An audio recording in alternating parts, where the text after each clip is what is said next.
حدیث کو سمجھنا اور پڑھنا یہ ہمارے بس کا کام نہیں ہے، یہ تو عالموں اور مفتیوں کا کام ہے۔ اور اگر تم خود سے قرآن پڑھو گے نا تو گمراہ ہو جاؤ گے۔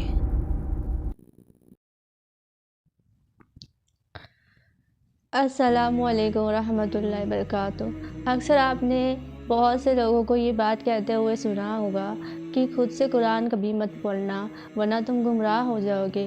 تو آج ہم اس ویڈیو میں یہی جانیں گے کہ کیا واقعی اگر ہم قرآن خود سے پڑھیں تو کیا ہم گمراہ ہو جائیں گے؟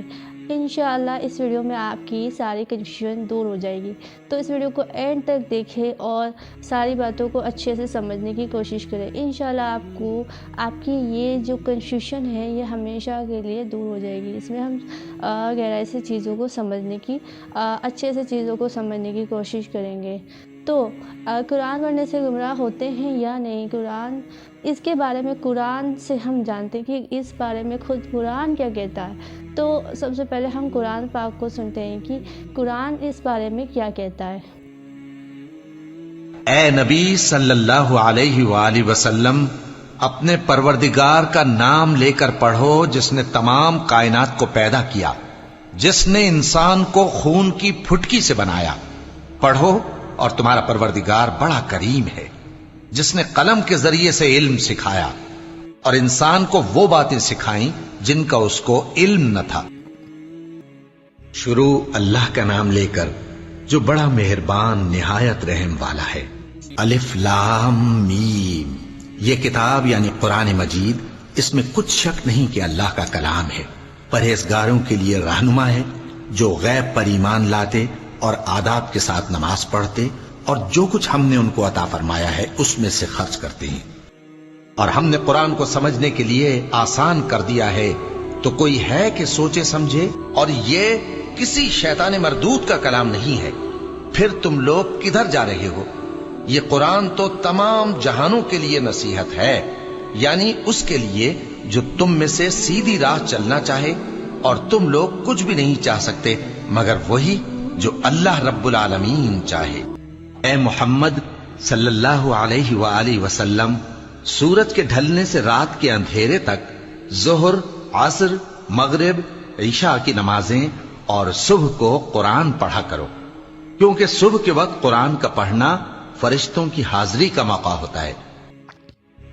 تو اس سے ہمیں سمجھ کے آتا ہے، شروع میں ہم نے جو آیات سنی ہے، جو فرسٹ والی ہے، یہ آیتیں ہے سورہ العلق کی، جو شروع میں سب سے پہلے نازل ہوئی، یعنی کہ ہمارے نبی صلی اللہ علیہ وسلم پر سب سے پہلی وحی جو نازل ہوئی ہے غار حرا میں، تو یہ جو آیات ہے، یہ جو سورہ ہے، یہ نازل ہوئی۔ اس میں کہا گیا ہے پڑھو، پڑھنے کے لیے کہا گیا ہے۔ ظاہر سی بات ہے، قرآن نازل ہوا ہے تو قرآن پڑھنے کے لیے ہی کہا گیا ہے۔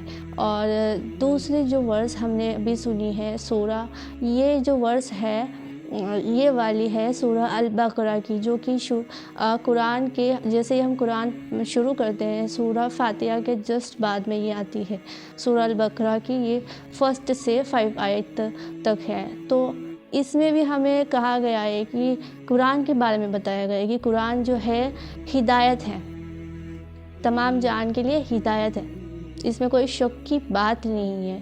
تو یہاں بھی ہمیں قرآن کے بارے میں بتایا گیا ہے کہ یہ ہدایت ہے، ہدی للناس، تو قرآن تو ہدایت ہے کرنا۔ تو اس میں ایک بات نوٹس کرنے والی، جو شروع میں جو نازل ہوئی جو سورہ، وہ بھی قرآن پڑھنے کے لیے بتایا گیا، اور جو قرآن اگر ہم شروع سے پڑھنا شروع کریں، وہاں سے اگر ہم پڑھیں تو بھی قرآن کے بارے میں بتایا کہ قرآن کیا ہے، قرآن کی آئیڈینٹیفائی کیا جا رہا ہے قرآن کو کہ قرآن کیا ہے، ہدایت ہے۔ تو پڑھو اور یہ ہے ہدایت، دو چیزیں ہمیں اس میں دیکھنے کو مل رہی ہے۔ پھر ہم نے یہ جو تیسرے نمبر والی آیت سنی ہے، اس میں کہا گیا ہے کہ قرآن کو سمجھنے کے لیے بہت زیادہ آسان کر دیا گیا، اور کوئی ہے جو اس سے نصیحت حاصل کرے، تو ہمیں سمجھ آ رہا ہے کہ قرآن سمجھنے کے لیے آسان ہے، ٹھیک ہے۔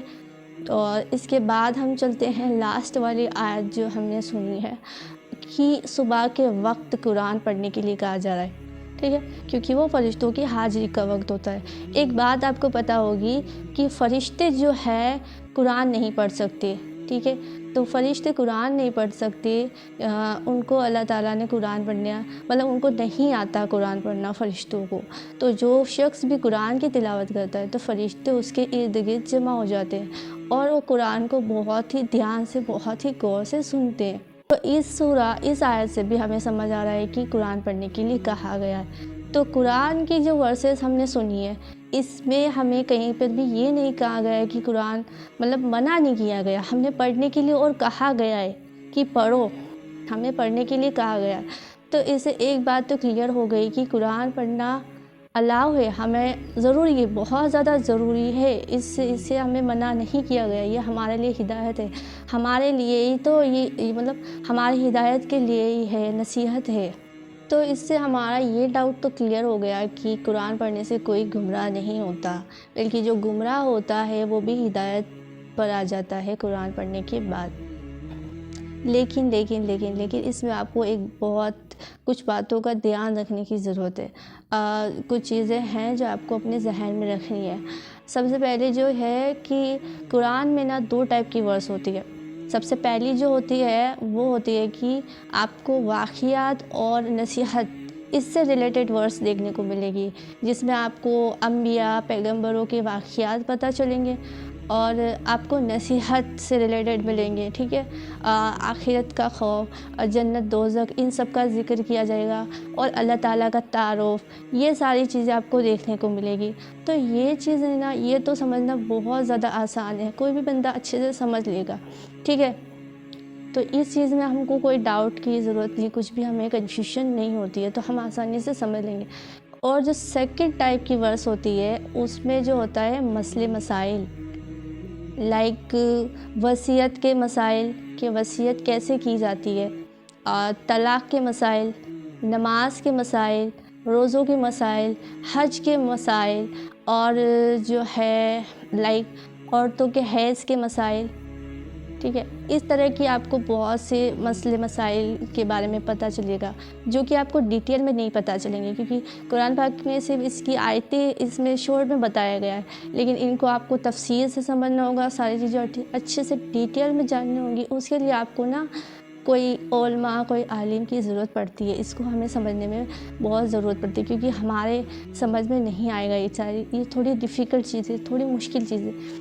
ان کو سمجھنے کے لیے آپ کو کسی عالم، کسی علماء کی ضرورت پڑے گی، تو ان سے آپ یہ چیزیں جا کے سمجھیں. نہیں تو آج کل انٹرنیٹ جو ہے، آج کل کا زمانہ کتنا فاسٹ ہے آپ کو پتہ ہی ہوگا. تو آج کل تو ہم ایک کلک میں ہمارے سامنے ساری انفارمیشن آ جاتی ہے. تو آپ انٹرنیٹ کا یوز کر سکتے ہو، آپ یوٹیوب سرچ کریں، گوگل کریں، تو اس سے آپ اچھے سے سمجھ پائیں. اور بہت ساری بکس بھی اویلیبل ہوتی ہے جس سے کہ ہمیں سمجھ میں آئے. تو کہنے کا مطلب یہ ہے کہ ان چیزوں کو نا جو مشکل ہے ان کو آپ کو تھوڑا ڈیپلی، تھوڑا دھیان سے انڈرسٹینڈ کرنے کی ضرورت ہے. ورنہ جو قرآن ہے وہ قرآن انسانوں کے، لوگوں کے ہدایت کے لیے نازل ہوا ہے، ہمارے لیے تو ہوا ہے تاکہ ہم قرآن کے ذریعے اللہ سے قریب ہو، ہم اللہ کے بارے میں جانیں، اپنی آخرت کے بارے میں جانیں، ہمیں ہر چیز کا پتہ تو ہو، پیغمبروں کا ہر چیز کا ہمیں علم ہوتا ہے. قرآن تو ہمارے لیے بہت بہت بہت زیادہ ضروری ہے. اور جو لوگ یہ کہتے ہیں نا کہ قرآن مت پڑھو، گمراہ ہو جاؤ گے، یہ لفظ جو ہے بہت زیادہ غلط ہے. یہ کہنا ہی نہیں چاہیے، نہیں کہنا چاہیے، غلط ہے. کیونکہ قرآن ہمارے لیے اللہ تعالیٰ کا کلام ہے. قرآن کے ذریعے بندہ جو ہے وہ اللہ سے قریب ہوتا ہے. بندے اور رب کے بیچ میں ایک تعلق جو ہوتا ہے وہ تعلق مضبوط بنتا ہے، بندے کو اپنے رب کی پہچان ہوتی ہے. ٹھیک ہے، تو قرآن بہت زیادہ ضروری ہے. قرآن آپ پڑھیں، خود پڑھے اور دوسروں کو بھی سمجھائے، دوسروں کو بھی پڑھائے. ہمارے گھر کے جو بچے ہوتے ہیں ان بچوں کو بھی ہمیں پڑھانا چاہیے، سمجھانا چاہیے. ہمارے گھر کے جو بچے ہوتے ہیں ان کو بچپن سے ہی ہم نے قرآن سمجھانا چاہیے، پڑھانا چاہیے. ٹھیک ہے، ایک بات ہمیں سوچنے کی ضرورت ہے کہ دنیاوی تعلیم کے لحاظ سے اگر ہم دیکھیں تو ہمیں سائنس سمجھ آ جاتی ہے جو کہ اتنی مشکل ہوتی ہے. سائنس ہمیں سمجھ آ رہی ہے، ہمیں میتھس سمجھ میں آ رہا ہے. اتنے ڈیفیکلٹ ٹاپک دنیاوی تعلیم تو ہمیں سمجھ میں آ جاتی ہے، اتنی مشکل ہوتی ہے، نہیں سمجھ میں آتی پھر بھی ہم سمجھنے کی کوشش کرتے ہیں، ہم محنت کرتے ہیں. تو جو قرآن ہے وہ آسان کر دیا، اللہ تعالیٰ خود کہہ رہے اسے سمجھنے کے لیے آسان کر دیا، تو ہم کیوں نہیں سمجھ رہے؟ اور اوپر سے ہمارے مسلمان خود ہو کر کے لوگوں کو منع کر رہے ہیں کہ قرآن مت پڑھو. یہ بہت زیادہ غلط بات ہے. قرآن پڑھنے سے ہم گمراہ نہیں ہوتے، ہدایت پہ آتے ہیں. نان مسلم جب قرآن پڑھتا ہے، آپ نے دیکھا ہوگا بہت سے نان مسلم اس کی اسٹوریز سنی ہوگی کہ کوئی قرآن پڑھتا ہے تو قرآن پڑھنے سے اس کو ہدایت مل جاتی ہے، اسلام کو ایکسیپٹ کر لیتا ہے. تو جب ایک کافر جو اسلام کو نہیں مانتا، اللہ کو نہیں مانتا، جب وہ قرآن پڑھتا ہے اور جیسے اس کو ہدایت مل جاتی ہے وہ اسلام کو ایکسیپٹ کر لیتا ہے. تو کافر کو ہدایت مل گئی تو ہم مسلمان ہیں، ہم تو آلریڈی ایمان رکھتے ہیں، ایمان والے ہیں، تو ہمارا ایمان تو زیادہ مضبوط ہوگا. ہم گمراہ کیسے ہوں گے؟ تو ہمیں چیزوں کو اچھے سے سمجھنے کی ضرورت ہے. ٹھیک ہے، باقی قرآن پڑھنے سے کوئی گمراہ نہیں ہوتا. کوشش کریں قرآن کے ساتھ اپنا ایک مضبوط تعلق بنائیں، کیونکہ قرآن، آپ جتنا قرآن سے کنیکٹ ہوں گے نا تو آپ کا تعلق اپنے رب سے، اللہ تعالیٰ سے بہت زیادہ اسٹرانگ ہو جائے گا نا. تو نماز اور قرآن کے ذریعے ہی بندہ اللہ کا قرب حاصل کرتا ہے. تو ہر ایک مسلمان کو چاہیے کہ نماز، قرآن پڑھے، سمجھ کر پڑھے. نماز بھی ہم میں سے کوئی بہت سے کم لوگ ہیں جو سمجھ کر پڑھتے ہیں، پتہ ہی نہیں ہوتا ہے نماز میں پڑھ کیا رہے. تو ضروری ہے نماز اور قرآن سمجھ کر پڑھے اور اللہ تعالیٰ کے قریب ہو. امید ہے آپ کا جو یہ ڈاؤٹ ہے وہ کلیئر ہو گیا ہوگا. تو خود بھی قرآن پڑھے اور دوسروں کو بھی پڑھائے، سمجھائے، اور اس کے ذریعے اپنے رب سے، اپنے خالق سے، اپنے پروردگار سے، آپ سے 70 ماؤں سے زیادہ محبت کرتا ہے جو رب، اس سے قریب ہو جائے اور اپنی آخرت کی تیاری کرے. جزاک اللہ خیر.